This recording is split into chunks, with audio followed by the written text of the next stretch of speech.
하나님의 말씀 지난주에 이어서 우리 갈라디아서 5장 22절에서 마지막 절까지 같이 봉독합니다. 오직 성령의 열매는 사랑과 희락과 화평과 오래 참음과 자비와 양선과 충성과 온유와 절제니 이 같은 것을 금지할 법이 없느니라.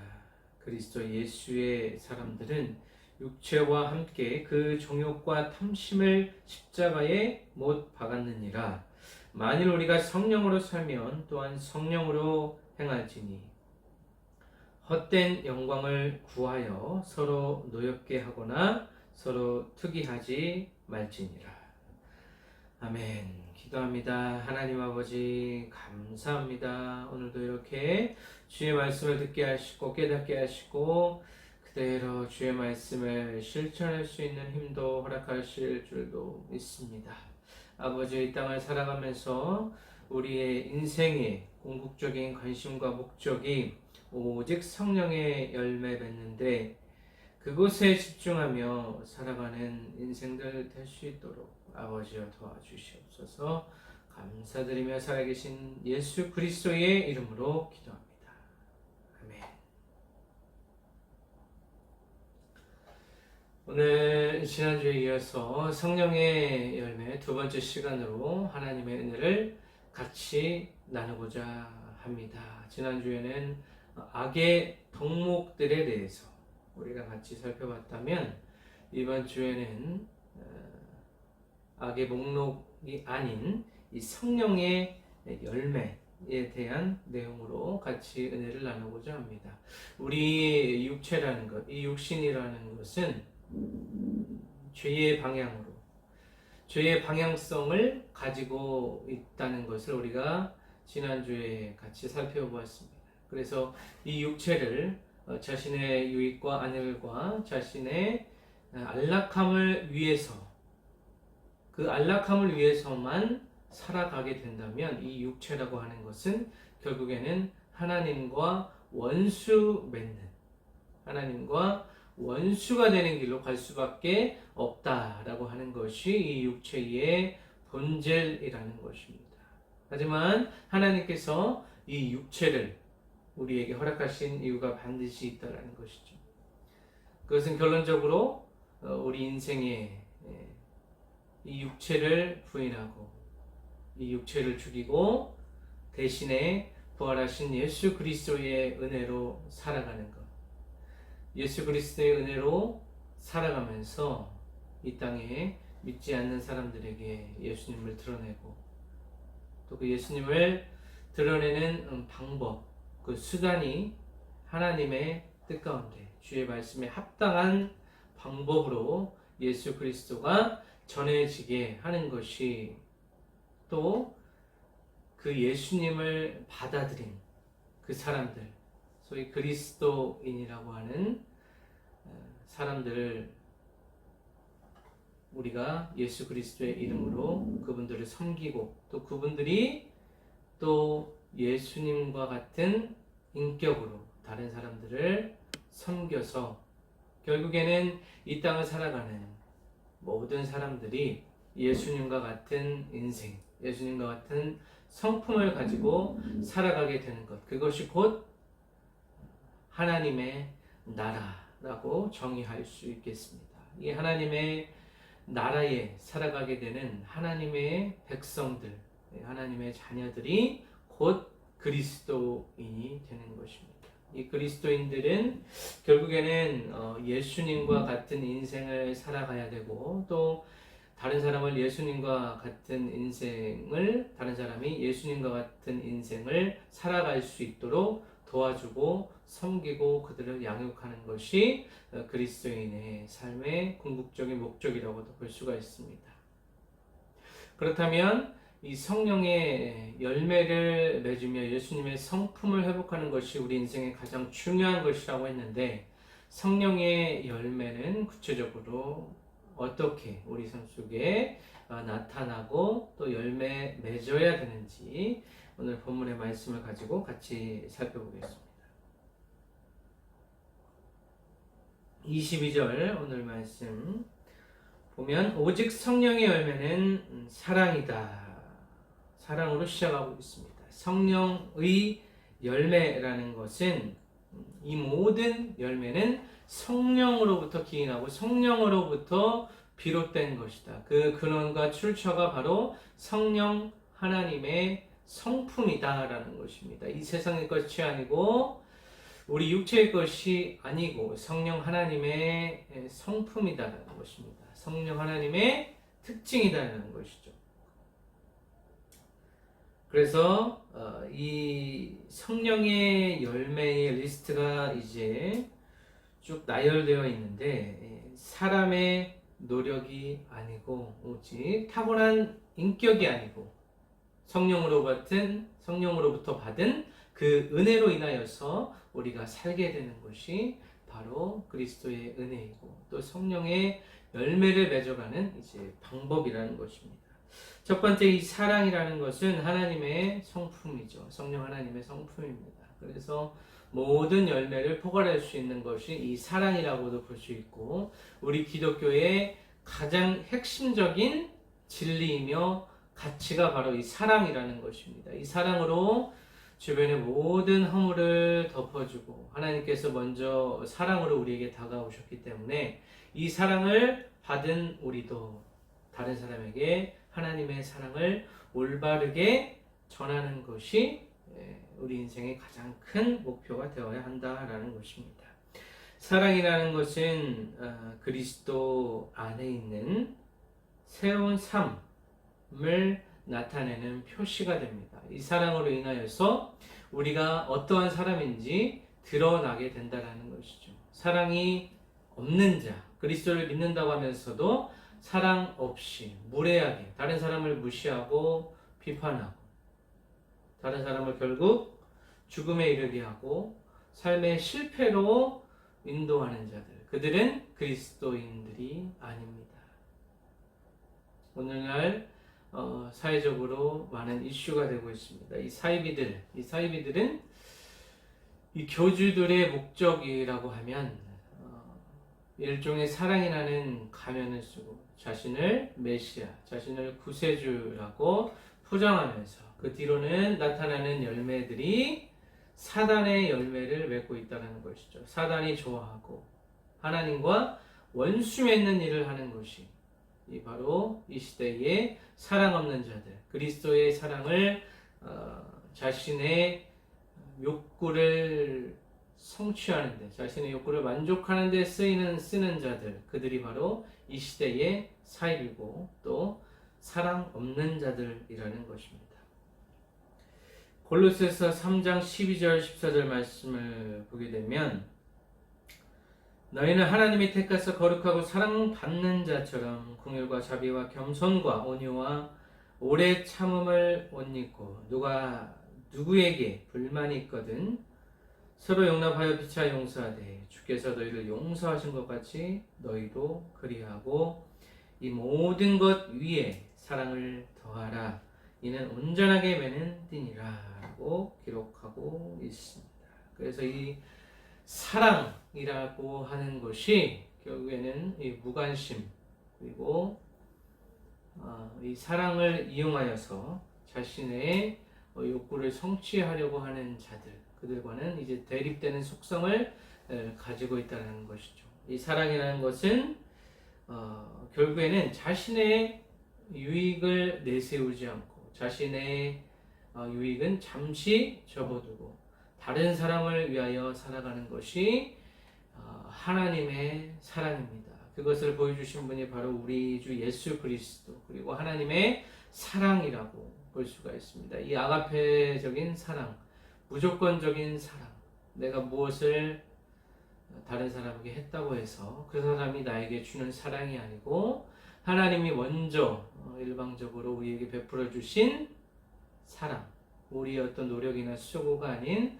하나님의 그 섭리 안에서 이루어지는 그 사랑으로 인하여서 우리가 그리스도인이 되고 또 예수님을 영접함으로 또 그분과 같이 동행하고 또 성령의 은혜를 힘입어서 살아갈 수 있는 것이 바로 그 출처가 바로 하나님의 사랑 그리고 성령의 이제 열매를 통하여서 그 사랑이 이제 발현되게 되는 것입니다.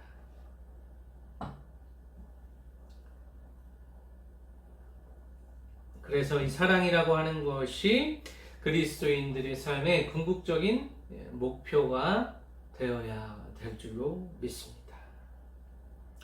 사랑 다음에 나오는 열매는 희락입니다. 희락은 기쁨이라고도 표현할 수 있습니다. 사랑하는 자도 기쁘고 사랑받는 자도 기쁩니다. 이 기쁨이라고 하는 것은 이 세상에 많은 사람들이 쫓아서 살아가는 것들 중에 하나가 되겠습니다. 소위 이 세상의 안락과 그 쾌락을 쫓아서 살아가는 사람들이 많다라고 하는 것입니다. 그래서 그들이 잠시 잠깐 그 쾌락을 위하여서 어떠한 약물에 중독되기도 하고 어떤 다른 것에 잠시 잠깐 주는 그 기쁨, 그 쾌락을 쫓아서 그들이 여러 중독에 그들의 인생이 함몰되고 그들의 인생이 폐허가 되는 것을 우리는 종종 볼 수가 있습니다. 왜 이렇게 그들이 중독이 되고 그 쾌락이 그들의 삶을 지배하게 될까요? 다시 말하면 육체의 만족을 위해서 살아가게 되면 그렇게 될 수밖에 없다라는 것입니다. 육체를 쫓아서 살아가다 보면 자연스럽게 무언가에 중독되고 약물이나 어떠한 스포츠나 또 어떤 카타르시스를 느끼게 되는 그 어떤 것에 자신에 꽂히게 되는 자신의 삶의 맨 꼭대기에 되게 되는 자신의 삶의 최우선 가치를 두고 살아가는 것이 있다라는 것입니다. 이것이 바로 사단이 우리 마음속에 뿌려놓는 가라지와 같이 또 덫과 같은 역할을 한다는 것이죠.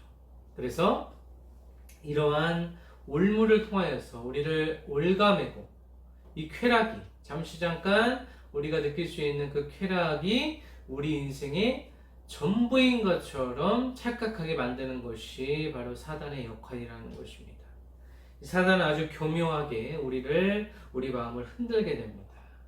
우리 마음속에 이 자그마한 틈이 벌어지게 되면 그곳으로 침투하여서 결국에는 하나님과 원수되고 우상 숭배의 길로 나아가게 만드는 것이 바로 사단의 전략이기 때문에 희락이라고 하는 것, 이 기쁨이라고 하는 것도 마찬가지로 진정한 기쁨이 무엇인가?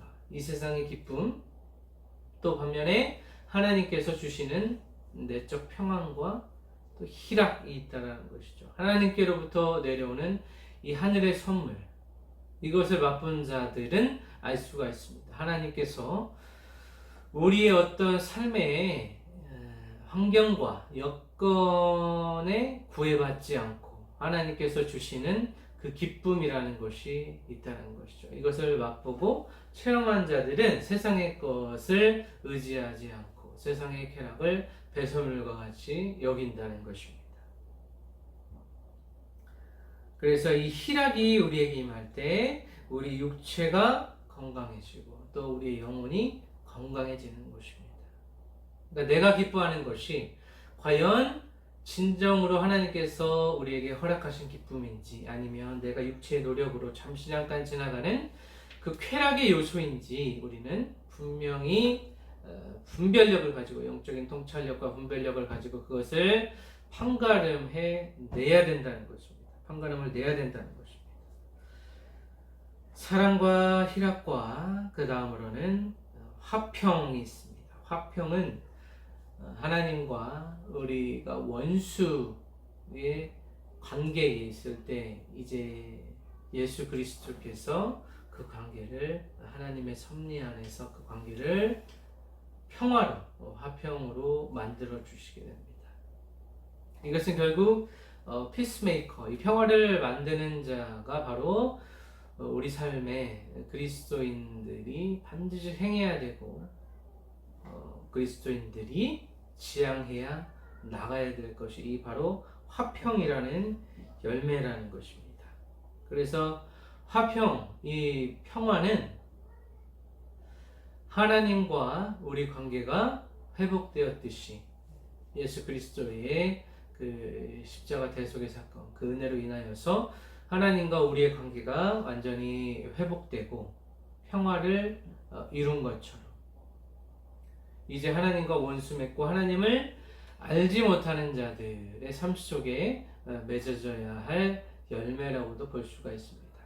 종국적으로는 하나님과 이 불신자 사이에 그 끊어진 다리를 이어주는 것이 결국에는 그리스도인들의 사명이라고도 볼 수가 있기 때문에 이 화평이라는 것은 하나님과의 관계가 완전히 회복되었을 때만 느낄 수 있는 평화라는 것입니다. 이것도 하늘의 선물이죠. 하늘의 양식이죠. 성령의 열매는 그렇습니다. 이 세상의 그 어떤 것과도 바꿀 수 없고 그것을 맛본 자들은 진정한 평화를 누릴 수 있다는 것이고 이것이 가장 최상위의 가치이기 때문에 그 이하의 가치에 목매지 않고 중독되지 않는다. 탐심을 저버리게 되고 우상숭배하지 않게 된다라는 것입니다. 그 다음에 열매는 오래 참음이라고 나와 있습니다. 우리 인생에 인력으로 할 수 없는 때가 있습니다. 아무리 사람의 발버둥쳐도 열리지 않고 아무것도 되지 않는 그때에 필요한 것이 바로 이 오래 견디고 인내하고 참아내는 것입니다. 오래 참음이라는 것입니다. 우리가 인력으로 할 수 없는 그때에 하나님을 기대하고 하나님을 기다리는 그 신앙, 그 열매가 바로 오래 참는 것입니다. 오래 참는 자들은 결국 하나님께서 하나님의 때에 그 막힌 담을 허시고 무너진 모든 것들을 회복시켜 주시고 그 안에서 하나님을 다시 만나게 되는 것입니다. 그때 이 하나님의 뜻을 이해하게 되고 나의 무지와 나의 무기력을 하나님의 앞에 드리며 나의 존재를 부인하고 이제는 하나님께서 열어주신 그 길로 걸어갈 수 있게 된다는 것입니다. 오래 참음, 오래 참음. 이것이 우리 인생에도 중요한 것이죠. 오래 참음. 그 다음에 자비가 나오고 있습니다. 자비라는 것은 남에게 주는 친절입니다. 이것도 자신을 부인하는 자기 부인의 요소를 가지고 있다는 것이죠. 자기가 더 취하고 싶지만 자기가 더 갖고 싶고 자기에게 투자하고 싶지만 남에게 불신자들에게 또는 믿는 자들에게 자신의 것을 내어주고 너그럽게 용납해주는 이런 마음이라고 볼 수가 있습니다. 양선이라는 것은 자선행위 또 질적인 선함을 동반하고 있습니다. 양선, 진정한 양선이라고 하면 이제는 이것은 영원한 가치가 되기 때문에 다른 사람에게 친절을 베푸는 자비와 더불어서 이 양선이라고 하면 선한 행위를 우리 인생에 주님께서 먼저 우리에게 먼저 이 선함을 보여주셨기 때문에 다른 사람의 유익을 위해서 이것도 자기 부인의 요소가 있다는 것이죠. 이것을 다른 사람에게 좋은 것으로 또 착한 것으로 하나님의 뜻으로 하나님의 말씀으로 그의 인생의 선함과 그의 인생에 좋은 영향을 미칠 수 있게 하는 것이 양선이라고도 볼 수가 있습니다. 다음에 충성이라고 하면 주님의 말씀에 순종한다라는 것이죠. 이 충성이라는 것은 주님을 온전히 믿는다라고 또 볼 수가 있습니다. 다른 것을 믿지 아니하고 온전히 주님께만 순종하고 이 절대 순종으로 나아가는 것이 충성, 자신의 모든 삶과 생명을 바쳐서 주님 앞에 충성하게 되는 것, 또 이 순종하게 되는 것이 바로 충성이라고도 볼 수가 있습니다. 그런 믿음 가운데 이제는 그리스도께서 우리에게 말씀하신 그 말씀을 전파하는 것이 충성의 길이라고도 볼 수가 있다라는 것입니다.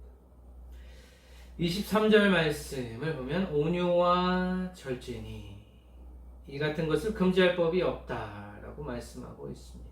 온유라는 것은 대적에게 복수하지 않고 부드러운 인격으로 이기는 덕을 이야기하고 있습니다. 복수하지 않고 부드러움으로 상대방을 이기는 것. 상대방에게 표면적으로는 지는 것 같지만 이것 또한 인내가 필요한 것이죠. 그래서 어떤 환경에도 흔들리지 않고, 왜냐하면 하나님의 그 약속의 말씀이 반석이 되어서 우리 삶을 떠받치고 있기 때문에 그 어떠한 상황에서도 상대방의 설령 나에게 위해를 가하더라도 흔들리지 않고 부드러운 마음으로 대하는 것이 바로 온유라고도 볼 수가 있습니다. 다음 절제는 자기 자신을 붙잡는 것입니다. 철저한 자기 제재라고도 볼 수가 있습니다. 절제. 더 하고 싶지만 하지 않는 것. 무엇을 위해서? 하나님을 위해서 내 자신을 꼭 붙잡아 두는 것. 성령께서 내 안에서 나를 잡아주시는 것이죠. 화가 나고 또 거친 행동을 하고 싶어도, 거친 말을 하고 싶어도 성령 하나님께서 내 안에서 나를 꼭 잡아주시는 것. 이것이 바로 절제라는 것입니다. 내 스스로 내 인간의 노력에 의해서 참는 것이 절제가 아니고, 우리 하나님께서 하나님과 동행하는 자들에게 아주 긴급하고 절망적이고 또한 분노할 수밖에 없는 그러한 상황에서도 우리를 붙잡아 주시는 은혜가 바로 절제라고도 볼 수가 있습니다. 그래서 성령의 9가지 열매라고 한다면 기본적으로 하나님에게 완전히 붙잡힌 상태에서 발현될 수 있다는 것이죠. 이 성령의 열매라는 것이 이 하나님의 말씀을 기본으로 하고 있기 때문에 이것은 인간의 노력이나 수고에 의해서 얻어지는 것이 아니고, 성령 하나님과 동행하는 자들에게, 그분에게 자신의 전 인생을 맡기고 헌신하면서 다른 사람을 위하여서, 그리스도를 위하여서 다른 사람 앞에서 자기 자신을 철저하게 부인하는 자들에게 주어주시는 하나님의 은혜의 선물이다 라고도 볼 수가 있습니다. 그래서 24절의 말씀을 보면 그리스도 예수의 사람들은 육체와 함께 그 정욕과 탐심을 십자가에 못 박았느니라 라고 기록하고 있습니다. 이러한 성령의 열매를 맺으며 살아가는 자들이 바로 그리스도 예수의 사람들, 하나님 나라의 백성된 자들입니다. 하나님의 소유된 자들이죠.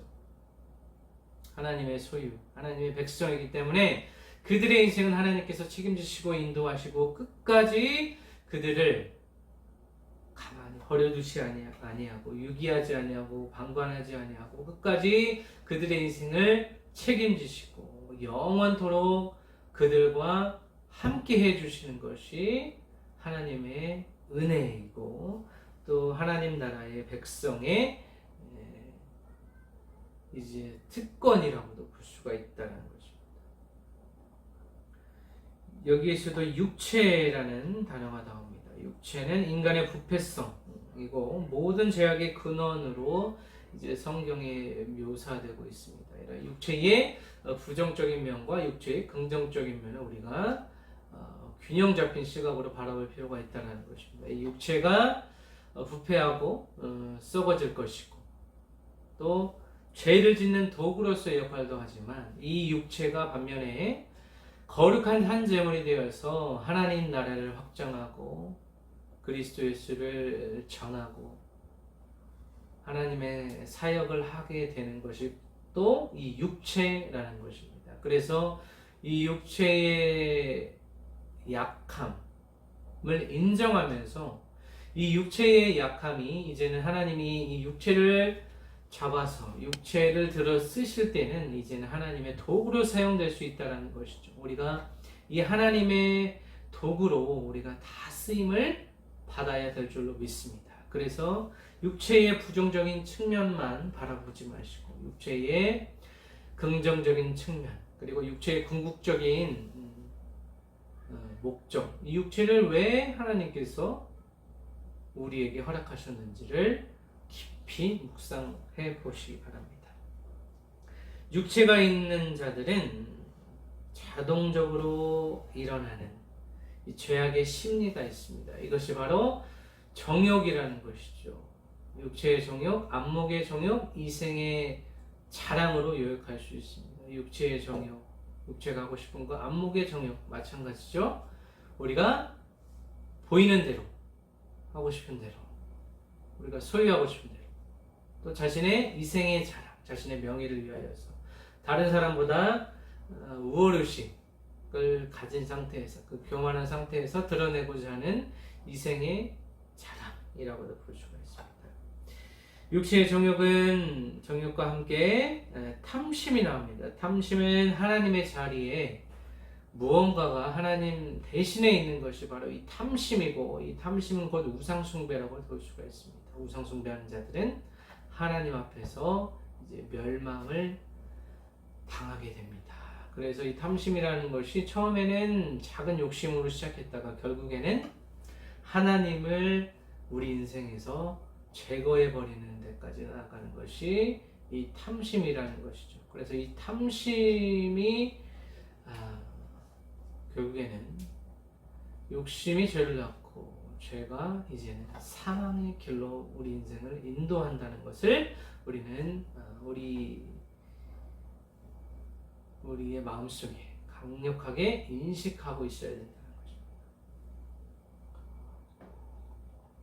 그래서 육체의 정욕과 이 안목의 정욕과 이생의 자랑, 또 탐심, 이 모든 악하고 더러운 것들을 십자가에 못 박았다라는 것입니다. 예수님께서 먼저 십자가에 못 박혀 죽으셨죠. 예수님께서 십자가에 못 박혀서 죽으신 것에서 끝났다면 우리의 신앙은 의미가 없습니다. 우리가 허무한 것을 쫓아서 살아가는 자들입니다.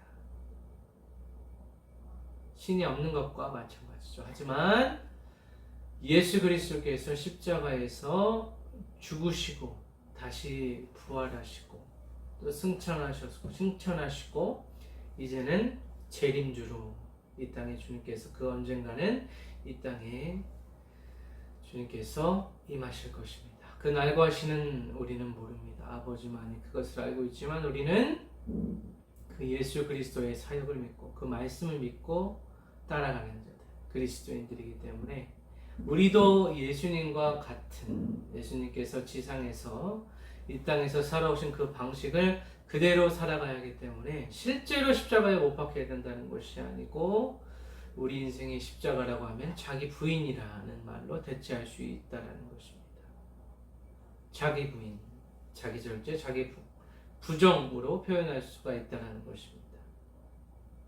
나를 부인하면 내가 없어지는 것이 아니라 하나님께서 우리 각 사람 이 고유한 특성에 맞춰서 진정한 나를 찾게 된다는 것입니다. 자기 부정은 나를 완전히 없애고 나의 모든 성품과 이 캐릭터를 제거하는 것이 아니라, 없애버리는 것이 아니라 하나님께서 진정으로 나에게 주신 그 성품을 찾게 되는 과정의 시작이라고 볼 수가 있습니다. 이 자기 부정, 자기 부인, 곧 이 십자가라는 것이 그래서 우리 인생에 반드시 필요하다는 것이죠. 이 십자가 정신을 잃어버리게 되면 또는 망각하게 되면 우리 인생에 공황이 찾아오는 공황 상태, 영적인 공황 상태가 찾아오게 되는 것입니다.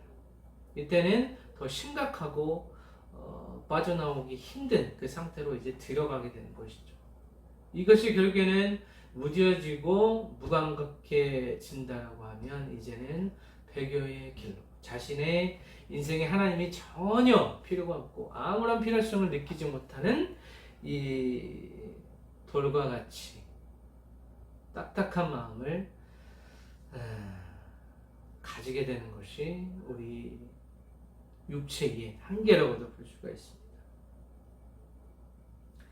25절 말씀, 만일 우리가 성령으로 살면 또한 성령으로 행할지니 라고 기록하고 있습니다. 성령으로 거듭난 자들은, 중생한 자들은 새로운 인생을 살아갈 수 있다는 것입니다.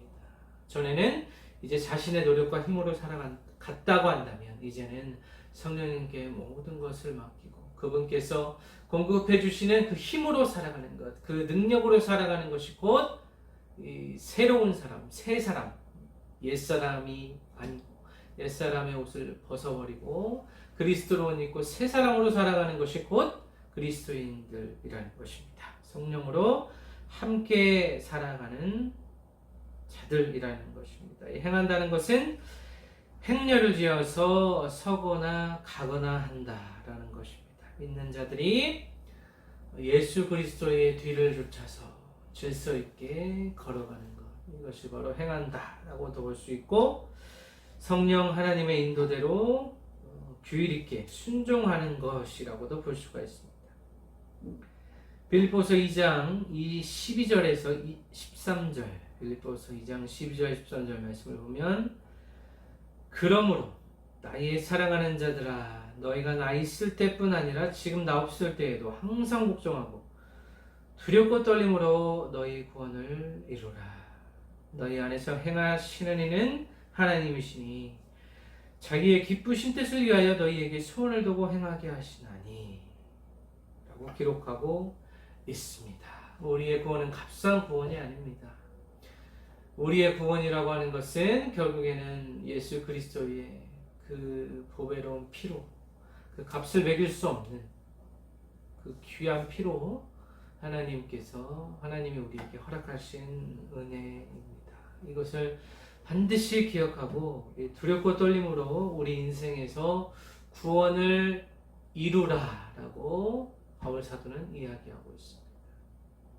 구원을 이루는 과정이 바로 우리 인생, 우리 남은 여생이라는 것을 기억하시고, 성령을 받은 자들, 성령 하나님과 동행하는 자들은 반드시 하나님의 뜻이 그 마음속에 반드시 각인되어 있기 때문에, 똑똑하게 새겨져 있기 때문에 반드시 하나님께서 새겨주신 그 마음을, 먼저는 그 마음이 어떤 마음인지, 하나님께서 나에게 주신 사명이 어떤 사명인지 먼저 깨달아야 될 줄로 믿습니다. 그 사명을 깨달은 자들은 이제 하나님께서 이끌어 주시고 하나님께서 원동력이 되어 주셔서 우리에게 소원, 이 비전을 주시고, 그리고 이 비전을 하나님께서 시작하시고 하나님께서 우리 삶 속에 우리 육체를 통하여서, 우리의 지정의를 통하여서 끊임없이 우리 인생을 자신의 뜻 가운데로 인도하는 것이 바로 하나님의 섭리라는 것입니다.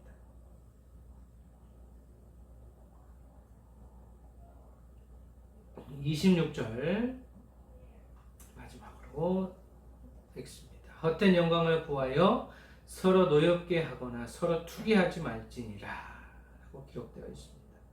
헛된 영광이라고 하면 결국에는 나 자신을 내 삶의 가장 우선순위, 최우선순위 꼭대기에 두는 것이죠. 이기심, 우상숭배, 또 허무하고 없어질 것이 바로 이 헛된 영광이라는 것입니다. 이 헛된 영광을 구하다 보면 자기 자신 이외의 모든 사람을 자신보다 낮은 사람이라고 여기기 때문에 이 교만이 시작되게 됩니다. 교만이 시작되면 서로 싸우고 서로 분노케하고 서로 투기하게 되는 것이죠. 그래서 결국에는 이 분열, 교회의 분열을 일으키고 교회를 혼란스럽게 하기 때문에 이 성령의 열매라고 하는 것이 결국에는 교회의 화합과 일치와 합일의 목적을 가지고 있지만, 이제는 성령의 열매가 아니고 자신의 육체의 정욕, 안목의 정욕,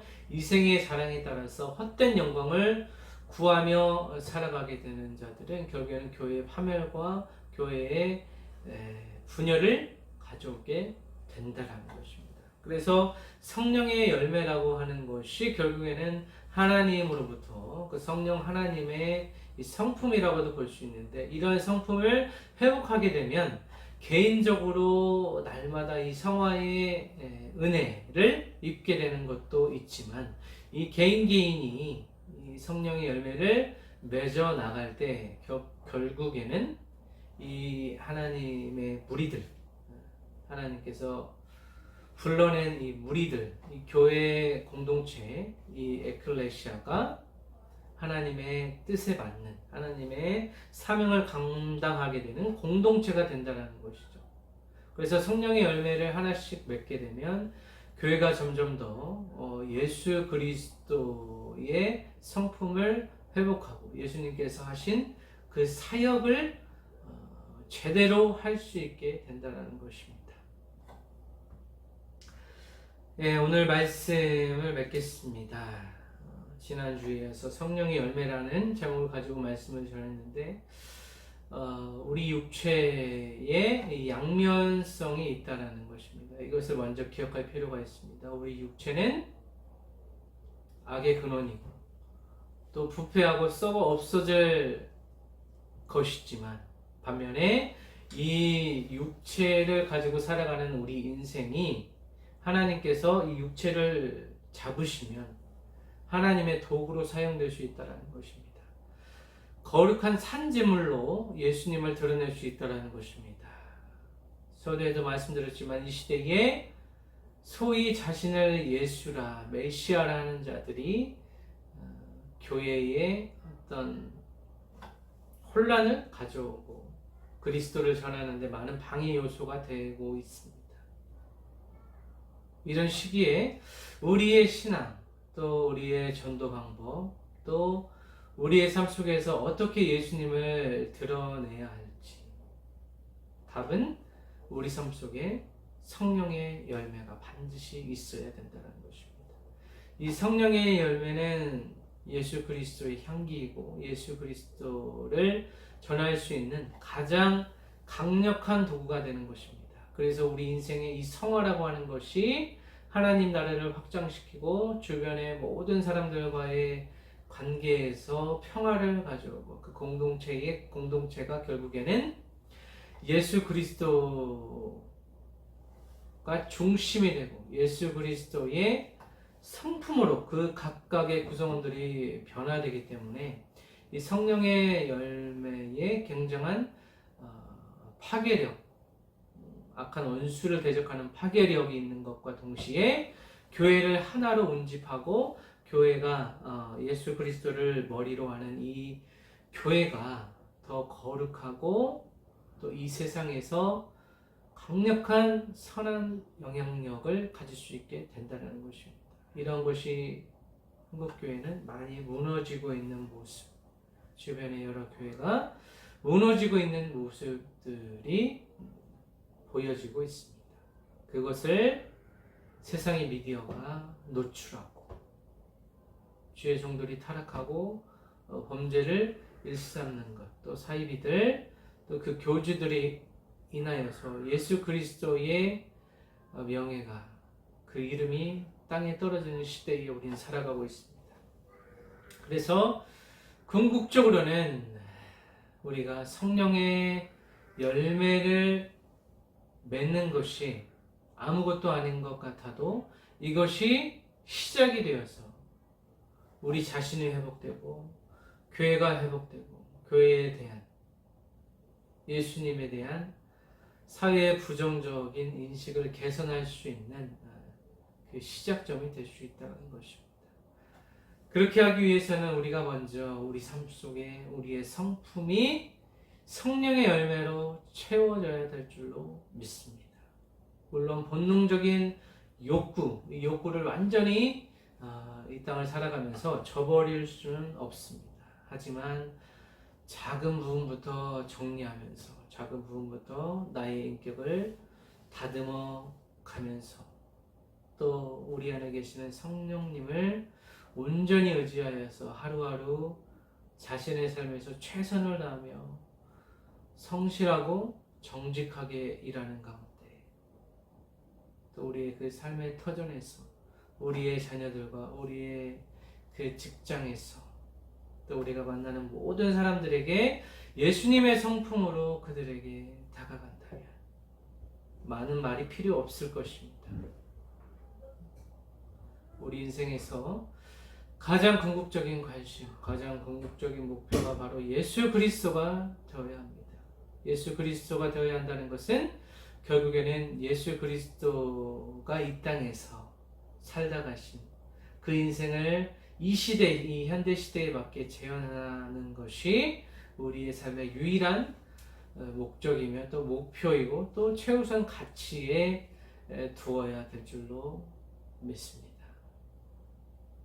그래서 우리 삶에 이번 한 주간 이 성령의 열매에 대해서 묵상해 보시고 나의 약함, 나의 부족함을 하나님께서 그 약한 모든 부분을 메워주시고 충전해주시고 회복해주셔서 예수 그리스도의 성품으로 나는 죽고 예수로 살아가는 진유의 공동체가 되시기를 예수 그리스도의 이름으로 간절히 축원합니다. 기도하겠습니다.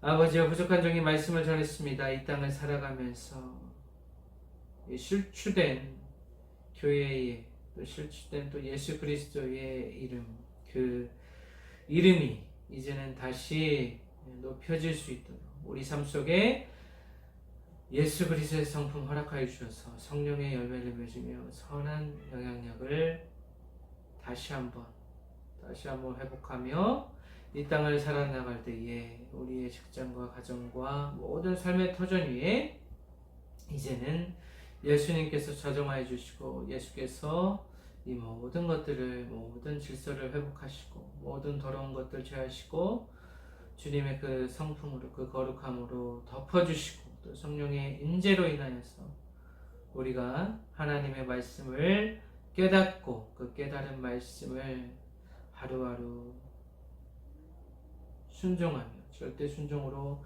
주님께 온전한 기쁨이 되며 살아갈 수 있도록 주여 도와주시옵소서. 감사드리며 살아계신 예수 그리스도의 이름으로 기도합니다.